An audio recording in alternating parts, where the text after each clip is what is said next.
Il y a un facteur très important, la découverte de l'Arche de l'Alliance. Est-ce que les pressions politiques devraient continuer pour garder cette découverte souterraine?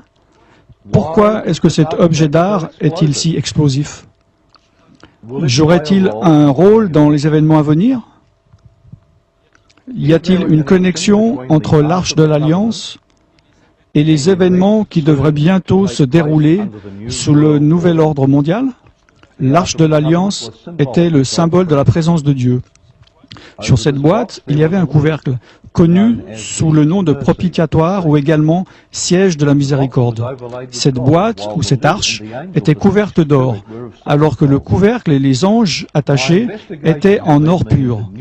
J'ai fait des investigations dans beaucoup de sites et des pays, et j'ai la conviction que l'arche n'a été dans aucun de ces lieux. Elle n'a pas été prise par les Babyloniens ou les Romains, et qu'elle n'a pas été détruite. Selon la tradition, l'arche et les objets du temple sont restés cachés à travers les invasions babyloniennes, à travers l'exil des Juifs de 70 ans à Babylone, ainsi que dans la seconde période du temple. Ils sont restés cachés pendant des siècles sous la domination étrangère de Jérusalem et sont restés cachés jusqu'à nos temps actuels. Parmi ceux qui désiraient trouver l'arche était Adolf Hitler. Il pensait que l'arche détenait une propriété mystique et leur donnerait une puissance surnaturelle sur les hommes. Mussolini avait également désiré prendre possession de l'arche. L'espoir était de trouver une cave qui était à l'époque au niveau du sol. Alors les fouilles ont commencé. Devant la paroi rocheuse, progressivement, de plus en plus profond. Et assez rapidement, ils commencèrent à trouver quelques niches qui ressemblaient à des petites boîtes de livres. Et alors que les fouilles allaient plus profondément, ils en découvrirent 3. Continuant à creuser, ils découvrirent à 14 pieds plus bas une pierre découverte. Elle se trouvait à peu près à 2,50 m de la paroi rocheuse. Après l'avoir nettoyée, ils découvrirent au milieu une forme carrée. Ça ressemblait à une cheville, comme une prise faite de pierre. Après examination, il s'est avéré qu'il y avait comme 2 petites niches avec lesquelles on pouvait le retirer. Sous cette prise, nous avons découvert un emplacement pour mettre un poteau d'une profondeur de 50 cm. En fait, une profondeur de 23 pouces et demi dans la roche. En fait, un trou carré avec une cheville par-dessus le scellant. Nous avons cette cheville en notre possession. Il y avait plusieurs objets dans cette chambre. Ils étaient recouverts par des peaux d'animaux noirs. Par-dessus cela, il y avait des morceaux de bois. Et sur ce bois, il y avait des pierres. Et Ron est venu et il est passé au travers entre les pierres et le plafond. Et il a pu voir une boîte en pierre. Il avait un couvercle plat qui était fendu en 2 parties exactes. Il s'est avéré qu'il y avait une fissure dans le plafond. La fissure du plafond était alignée exactement avec la fissure sur le couvercle. La fissure descendait de la roche, continuait invisiblement dans l'air et ensuite recommençait. C'était très étrange. Cette fissure continuait sur 6 mètres dans le rocher. La terre trembla, les rochers se fendirent. Au moment de la mort de Jésus-Christ, les rochers se fendirent et le sang coula sortant de son côté, coula le long de ses jambes, le long de ses pieds, a coulé dans le trou du poteau et dans la fissure du rocher qui avait été ouverte pour le recevoir, et directement sur le couvercle de la boîte en pierre. Et cela a aspergé le propitiatoire à l'intérieur de cette boîte en pierre le siège de miséricorde de l'actuelle Arche de l'Alliance. Comment savons-nous cela? Car la fissure a été examinée avec soin et a démontré qu'une grande quantité de sang avait coulé à l'intérieur. C'est encore là-bas, et c'est du sang humain. Voici ma question. Vous avez dit que vous aviez donné le sang de notre Seigneur à être examiné par un laboratoire israélien. Quels ont été les résultats? Ok, très rapidement. Du sang sec, c'est du sang mort. Tout le monde sait ça. Ils font des tests sur le sang des pharaons et des momies. Il y a certaines choses qu'ils peuvent faire, mais ils ne peuvent pas faire un compte des chromosomes. En tout cas pas par des méthodes que je connaisse.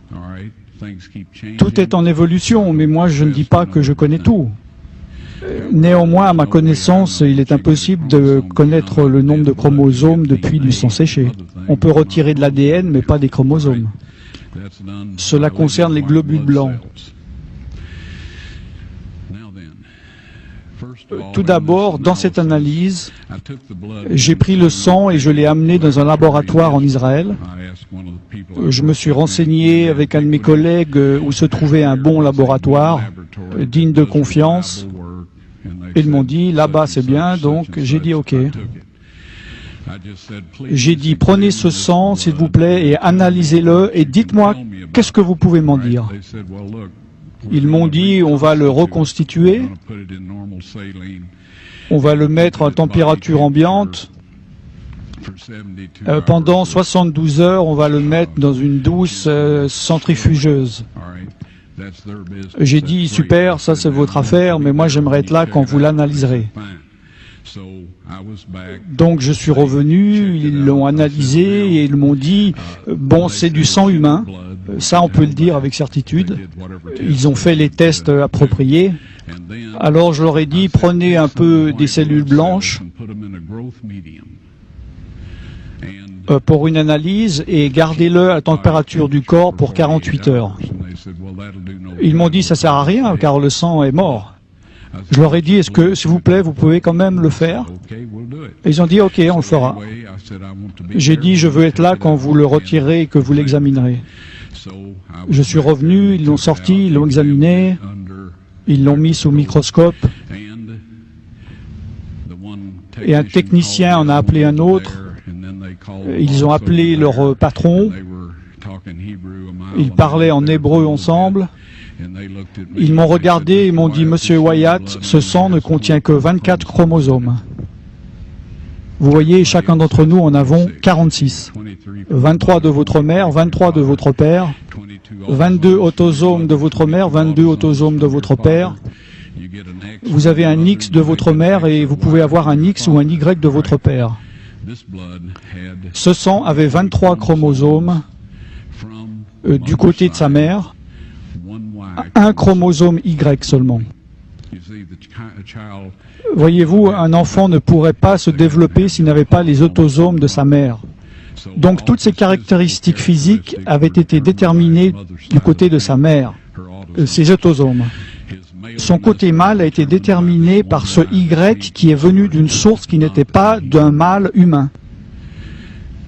Ensuite, ils m'ont dit, ce sang est vivant. Et ils m'ont demandé, c'est le sang de qui?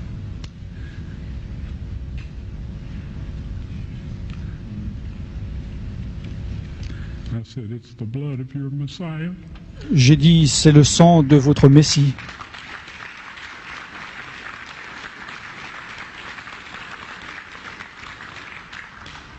Et je peux vous dire que la vie de ces hommes ont changé. Rien ne peut sauver mon âme, rien que le sang de Jésus. Pour elle, je ne réclame rien que le sang de Jésus. Précieux sang de l'agneau qui me donne un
l'argent, si la pauvreté vient assombrir ton cœur,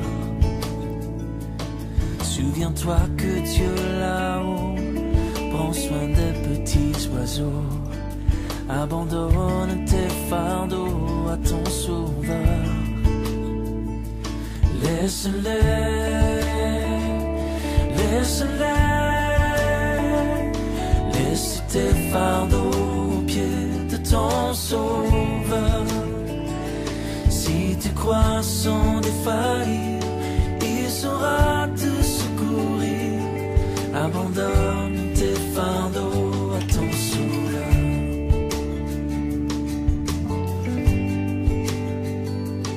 Si ton pauvre corps brisé a perdu force et santé, si tu pleures et tu frémis sous la douleur,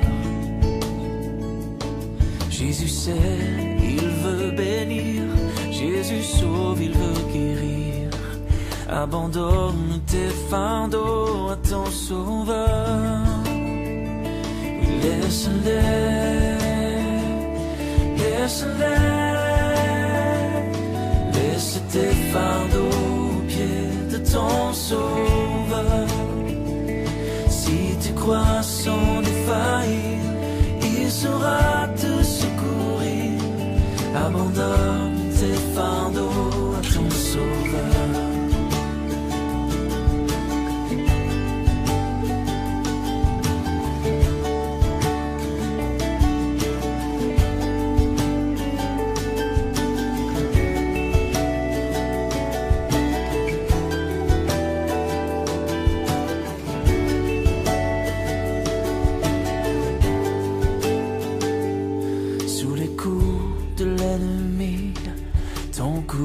A-t-il faibli et ta foi sombré peut-être sous la peur?